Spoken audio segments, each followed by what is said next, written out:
All right, so here we're starting section 8.1, which is log functions. We're actually going to begin with example 3. So you're going to need to just make sure example 3, yours is example 1, sorry. Yep. On the top of your page, we're going to start by taking a look at the graph of this function. Now, before we do that, we're actually going to start by graphing the exponential function y equals 3 to the power of x. And remember, to do that, we begin by making a table of values where we pick our x's and then find our y's based on our function 3 to the power of x. The x's that I always pick are -2, -1, 0, 1, and 2. And then we plug them into our equations. Remember that 3 to the power of -2 is 1 over 9, because your function flips and then is squared. 3 to the power of -1 is 1/3. So once you finish off your table, you should end up with an exponential function that looks something like this. Now with this exponential function, let's also just quickly come up with our information again. So remember that the domain is an element of reals because it's going to go forever in both directions. The range is greater than 0 because it never hits 0, but in whole graph is above that. There is no x-intercept. There is a y-intercept at 1, so 0 and 1, and the horizontal asymptote is located at y equals 0. So the horizontal asymptote is right on the x-axis, right there where y is 0. Alright, so then we want to come up with the inverse equation. To do the inverse equation, we have to switch x and y, which would make our inverse equation x equals 3 to the power of y. Now let's look at what this would do to our graph. Because if I switch my x and my y, the other x was -2 and the y was 1/9. So now the x is 1/9 and the y is -2. Again, I'm switching the points around. For my next point, we have 1/3 for x and -1 for y. Then when I switch the 0 and the 1, I get 1 and 0. When I switch the 1 and the 3, I get 3 and 1. And when I switch the 2 and the 9, I get 9 and 2. So now, when we have our new table of values made by switching our x's and y's, we can replot these on the graph. So you should get something like this blue graph when you've created your inverse function. Also remember that an inverse can be thought of as a reflection. Over what line is the inverse reflected? Y equals x, right? So remember there's that diagonal line that would go straight through all the points of 1, 1, 2, 2, 3, 3, where all the y's and the x's are equal.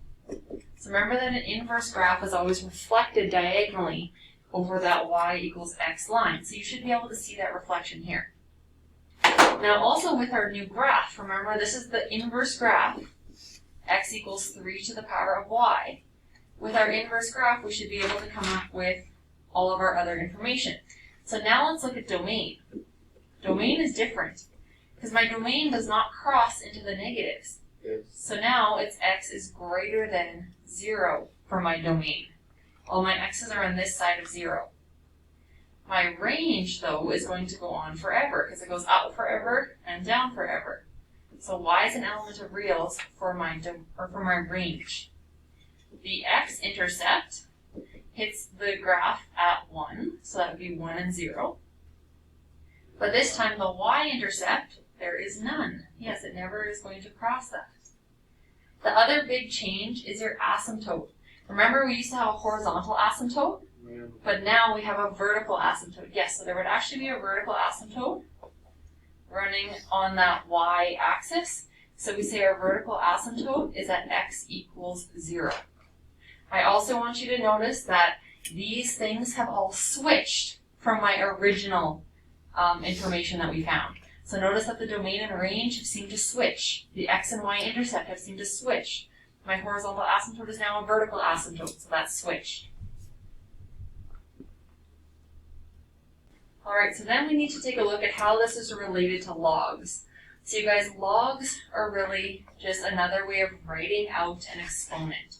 So we can change between log form and exponential form using this little diagram. Okay? So your base in your exponential function now becomes the base of the log function, but the base is written as kind of a subscript. So it's written as like a lower down c. The exponent here, which is y, becomes what log is equal to, and then the x sits there into the middle. Let's go then to a few definitions. The first one that we have is a logarithmic function, so please write this down. So you should have had a log function is a function of the form log x with a base of c, and that's the way we have to say it. Make sure your base is always greater than 0 and your base can't equal 1. The logarithm, when we're asked to evaluate the logarithm, we're talking about the exponent of y. So you're finding y if you're evaluating a logarithm.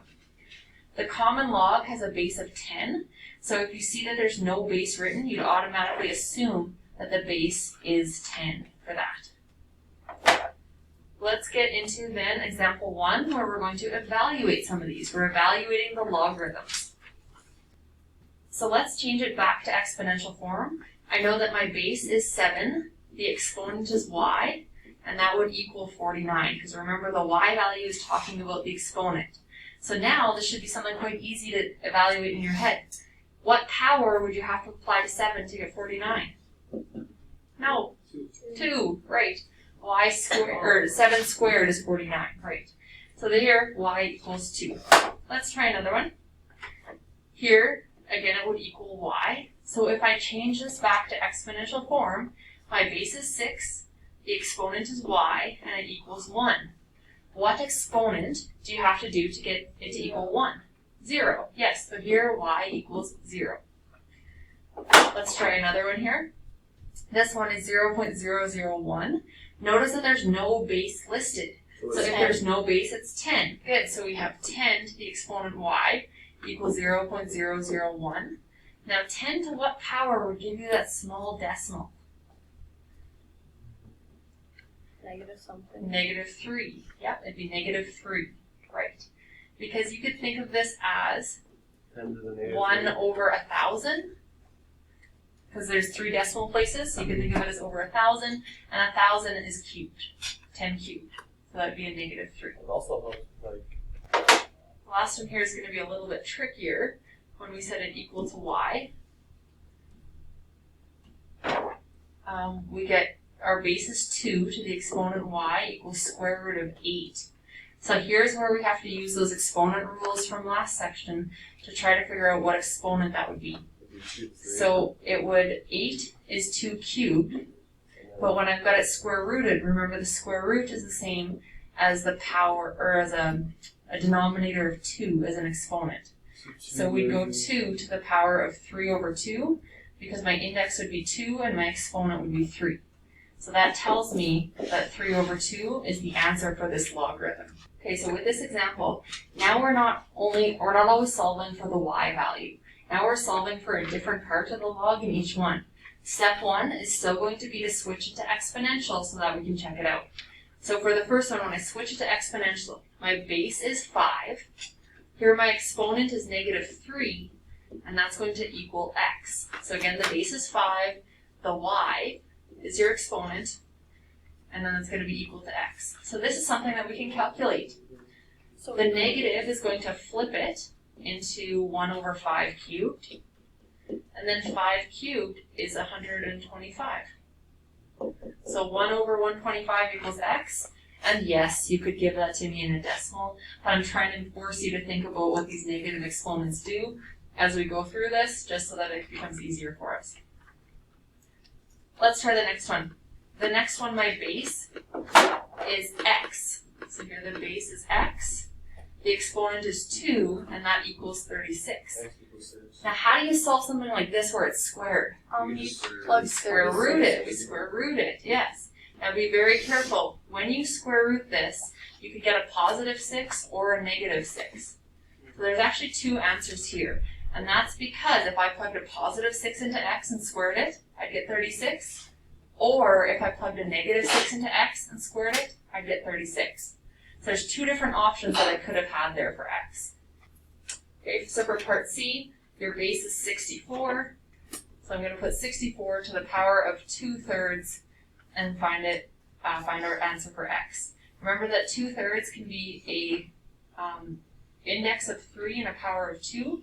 So we're going to cube root the 64 to get 4, and then I'll square that answer to get a final answer of 16. For our final example today, without using technology, we're going to estimate the value of log 14 with a base of 2. So first step should be rewrite as an exponential, and then you're going to have to use some trial and error to figure out what that exponent could be that would give you 14. Alright, so when we did this, we were guessing that it was about 3.808. Now there is an equation that we can use to solve logs of this kind. Please write down this equation. And this is called the change of base equation, the change of base equation. What the change of base equation says is that if you have y equals log x with a base of c, you can actually take the log x of the base 10 and divide it by the log c with the base 10. Because your calculator does base 10s, and that would equal your y value. So this is our change of base equation. Now if I'm using this example that we just did, that would mean that our log of 14 would get divided by our log 2. And when you divide log 14 by log 2, you get 3.807, and it keeps on going. So then please take a few minutes to work on these textbook questions.